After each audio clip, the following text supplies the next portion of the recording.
Hi everybody. Let's talk about these review problems that I gave you. Name two lines in the figure. There are multiple ways to do that, but the two lines that we have are going to be this line here and this line here. So we have to name, for example, AR. We could say AR and put the line symbol above it, and we could say WT. But you could have said AC, that represents the line. CR represents that line. So you could have named the first line in three different ways. Or you could have said WC or CT, and that still would have done this. Now, draw and label a pair of opposite rays. With opposite rays, the key is that opposite rays draw a straight line. So if I draw a straight line and put my arrowheads on there, I see that the first point in each ray is F. So I'm going to put F here. Now my first ray is G. I could put G here. The second one is H. So if I kind of covered this up, FH is there. There's the ray FH, and here's the ray FG, so they're both there. Now, for number 3, we had some issues pop up with this. The easiest way to do this is to take the right point and the left point and actually go C minus B or right minus left.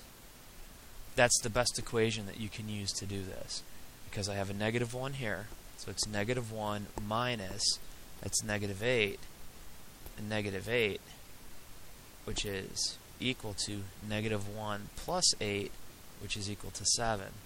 So CB is actually equal to 7.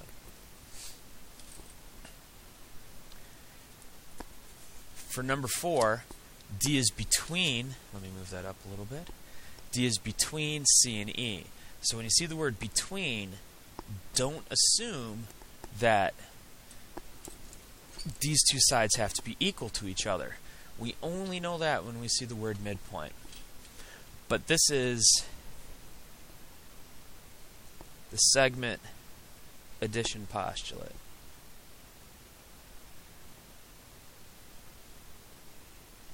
Where the parts are equal to the whole thing. So we'd get CD plus DE, CD, this part plus this part is equal to CE, which is the entire thing. So we'd go 4x plus 8 plus 27 is equal to 6x. That's not 18, that's an 8. Combined like terms, we get 4x plus 35 is equal to 6x. Subtract 4x from both sides. Get 35 is equal to 2x. Then we're going to divide by 2. X is equal to 17.5. But that's not what the question is asking. The question asks, what is CE? CE is equal to 6x, which is equal to 6 times 17.5, which is equal to 105.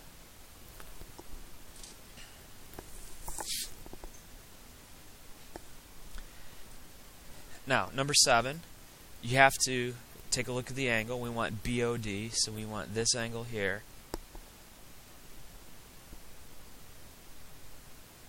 That's the angle we want to find the value for. So we look at this, the protractor. It's at 35 degrees here.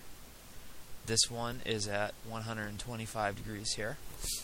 And to find the length here, we're going to have to take 125 minus 35, and we get 90 degrees. Now, what type of angle is 90 degrees? That's a right angle.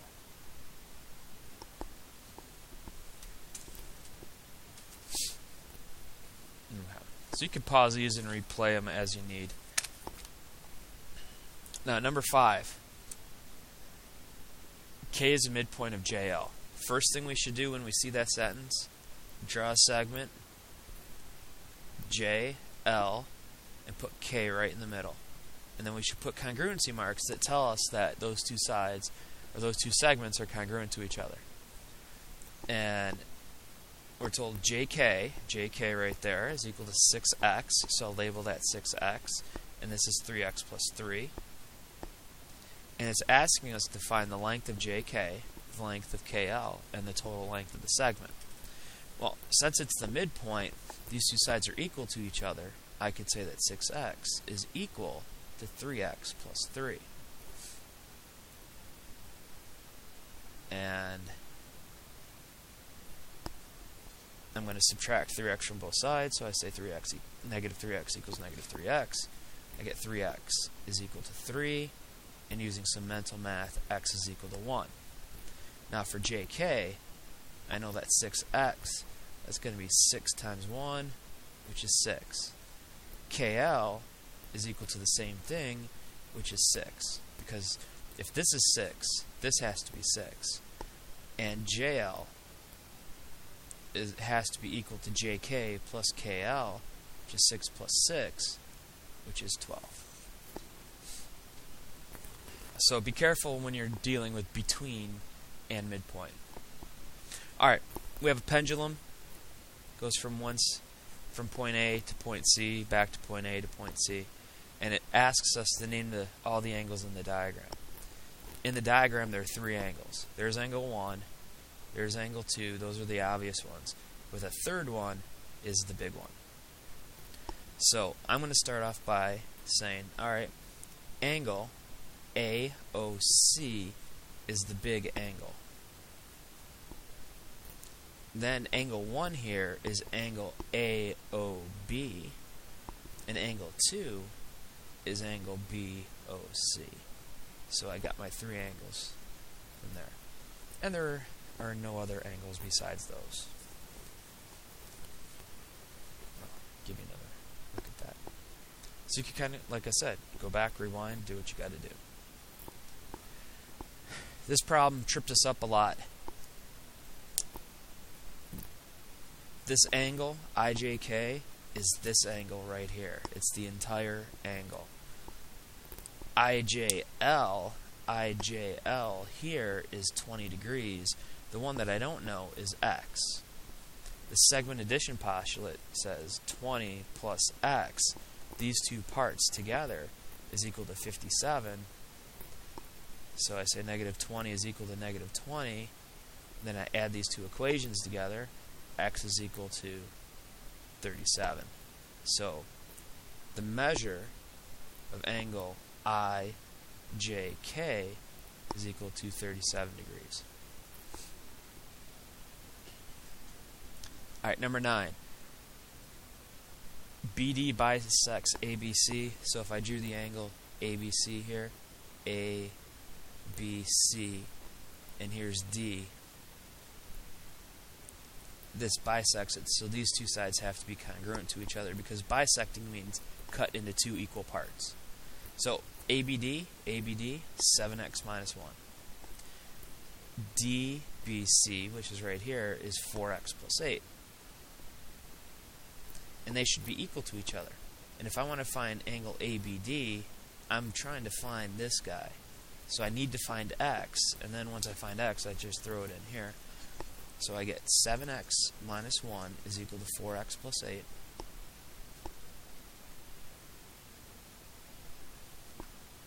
(3x minus 1 is equal to 8. So I'll write that up here. 3x minus 1 is equal to 8. Add 1 to both sides. I get 3x is equal to 9. Mental math tells me that x is equal to 3. And now all I have to do is say, alright, well, measure of angle ABD is equal to 7 times 3 minus 1, which is 21 minus 1, which is 20 degrees. Now, number 10 says 1 and 2. Are they adjacent? Adjacent and form a linear pair, or not adjacent? So here's 1, here's 2. I know for a fact they're adjacent because they share this side right here. They share that side. So I know adjacent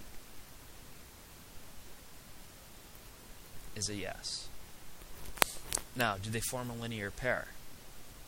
So I take this. If they form a linear pair, they're going to form a straight line. But as you can see, there's a bend right here.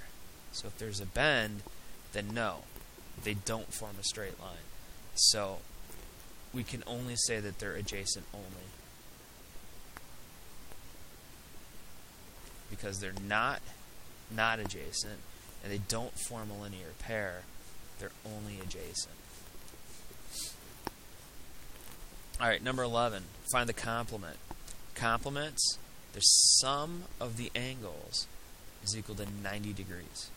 So if I know one of the angles, I just say 90 minus 31.1, and you get 58.9.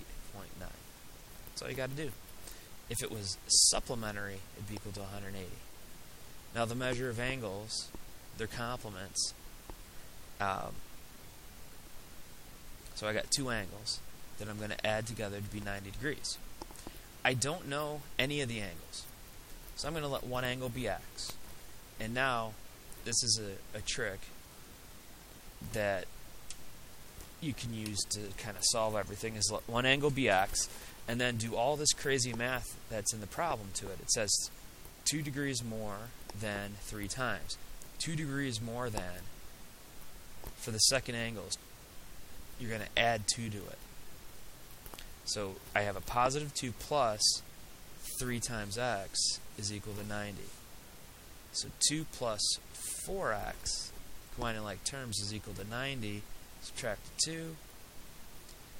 4x is equal to 88. X is equal to 22. Now it says find the complement of this angle. If this is the angle, I want that value. So I'm going to get 2 plus 3 times 22, 2 plus 66, which is 68 degrees. That's my value there. Alright. Number 13. Angle 1 and angle 3 are congruent. So I know these two angles are congruent. 4 and 6 are congruent. Those two angles are congruent. So I have to put 2 and 2. 3 and 4 are complementary. So I know measure of angle 3 plus the measure of angle 4 is equal to 90 degrees. And I need to find 3, 4, and 5. That's fun. This angle is 26.5. So this angle, angle 3, equals 26.5. So now I know measure angle 3 plus measure angle 4 is 90, so I could say 90 minus 26.5, 8, 9, 10, 5.36. So measure of angle 4 is equal to 63.5. So I know the measure of angle 3 is 26.5. So I found 3, and I found 4. And now to find 5, if I know this angle is 63.5, this angle is 63.5. Measure of angle 5 plus these two angles, which are the same, plus 2 times 63.5 should be equal to 180, because together they form a straight line. So the measure of angle 5 is equal to 10, 6, 7, 127. So that's measure of angle 5 plus 127 is equal to 180. Subtract that out, and you get 53 degrees. So that's 53 degrees. So the measure of angle 5 is equal to 53 degrees. Alright. Now, find the coordinates of the midpoints. So I need the coordinates of the points. This point is at 1, negative 6. This one is at 7, 5. So, in order to find the midpoints, I have to find the average of the x's and the average of the y's. So, I'm going to divide by 2. I'm going to take the x's and add them together. 1 plus 7. The y's and add them together. 5 minus 6. Add these. I get 8 over 2. That's negative 1 over 2. So this is 4, comma, negative 1 over 2. Now, number 15. Oop, that was totally off screen. So I'll give you a chance to take a look at that. All I did was I set up the equation. Or set up the point where I'm going to take the average. And then I know I have to add the x's together. 7 and 1. Add the y's, 5 and negative 6.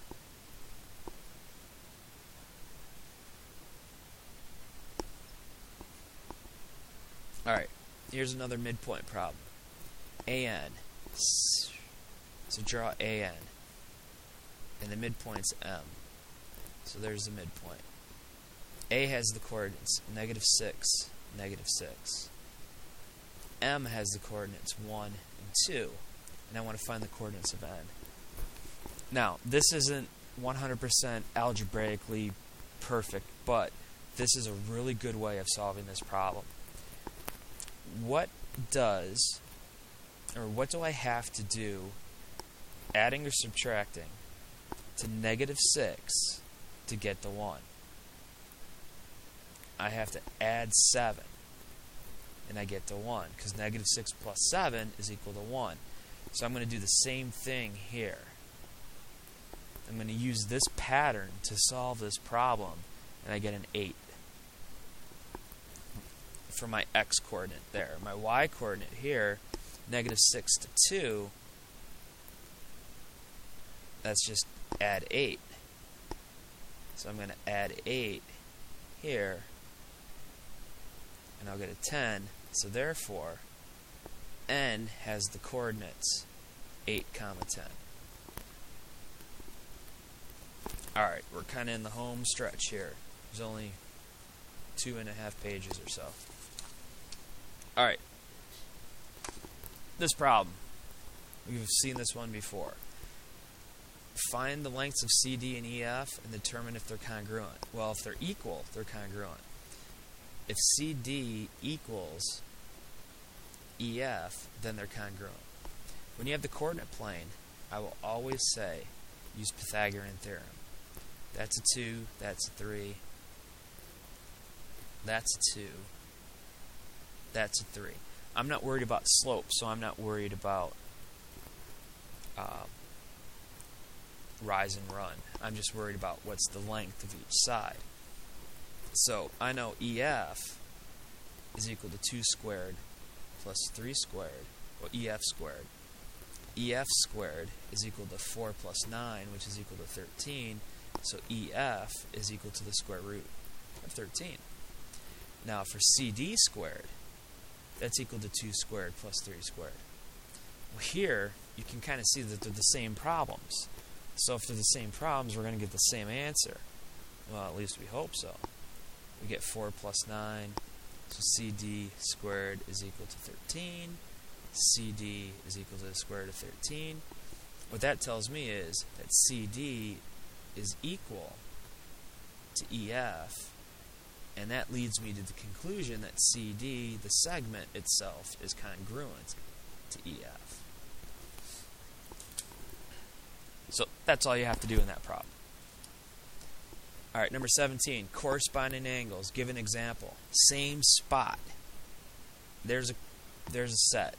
Well, they're not necessarily congruent because we don't know the parallel, but angle 3 and angle 7 are corresponding because they're in the same position in the intersection. Also, angle 4 and angle 8, here and here. Angle 2, angle 6, angle 1, and angle 5. These are all the corresponding angles in here. So you got to know where the corresponding angles are. Draw two lines in a transversal such that 1 and 2 are alternate interior angles. 2 and 3 are corresponding angles. Alright, so let's start with, I'll do some space here. So draw two lines that just happen to look parallel with the transversal, and that 1 and 2 are alternate interior. So 1 and 2 are alternate interior. Angles 2 and 3 are corresponding, so 2 and 3 have to be in the same spot, so 3 is over here. And 3 and 4 are alternate exterior, so 3 and 4 are alternate exterior. What types of angles are angles 1 and 4? They're in the same location. Angle 1 and angle 4 are corresponding.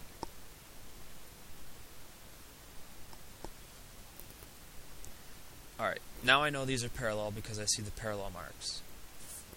And I want to find the measure of angle ABC, so I need to find x. So, since they're corresponding angles, same spot, they're equal to each other. So x equals 3x minus 70.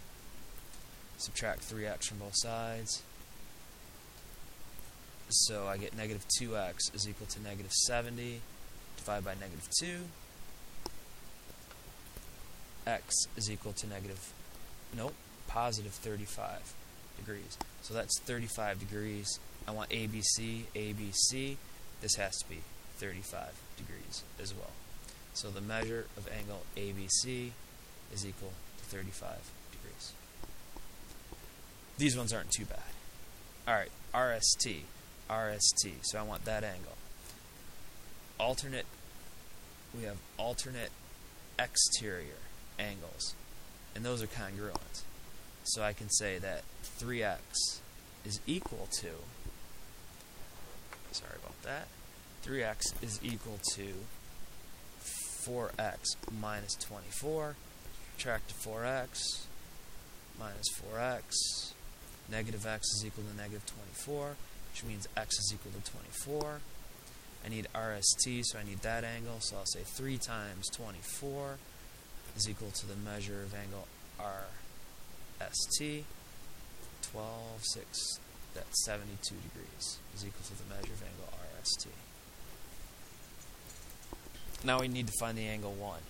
Now my hint was, when we did a problem like this similarly, was to extend out the transversals.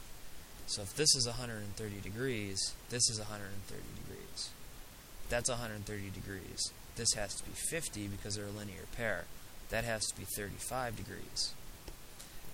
Now, there's a law that says angle 1 is an exterior angle. You can just add these two together to get angle 1. But in a triangle, the sum of these three angles, that's x.